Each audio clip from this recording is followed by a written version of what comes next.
பத்தி நம்ம பேசியிருந்தோமா? பாரத ரத்னா விருது வந்து பாத்தீங்க அப்படின்னா எல்கே அத்வானி யார் யாருக்கெல்லாம் கொடுத்திருக்காங்கன்னு பாருங்க. 5 விருதுகள் கொடுத்திருக்காங்க, 5 நபர்களுக்கு கொடுத்திருக்காங்க. எல்கே அத்வானி அவருக்கு வந்து அறிவிச்சிருக்காங்களா? நரசிம்மராவ் அவருக்கு முன்னாள் பிரதமர், இவர் வந்து துணை பிரதமரா இருந்தாரு. அப்புறம் சௌத்ரி சரண் சிங் அவரும் வந்து பாத்தீங்க அப்படின்னா முன்னாள் பிரதமர், 7th, இவர் வந்து 9th PM.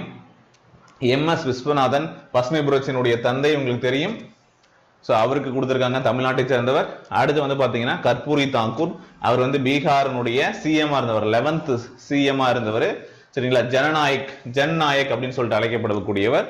கற்பூரி தாக்கூர் இவருக்கு ஃபர்ஸ்ட் அறிவிச்சிருப்பாங்க, அதுக்கப்புறம் எப்படின்னு சொல்லிட்டு 5 பேருக்கு மொத்தமா வந்து கொடுத்திருக்காங்க. இதுக்கு முன்னாடி 1999ல 4 விருதுகள் அறிவிக்கப்பட்டது, அதிகபட்சமாக அறிவிக்கப்பட்ட விருது. இப்ப வந்து பாத்தீங்கன்னா 2024 5 விருதுகள் சொல்லியிருக்காங்க. சோ அதை விட ஓவர்டேக் பண்ணிட்டாங்க. சரியா? ஓகே. சோ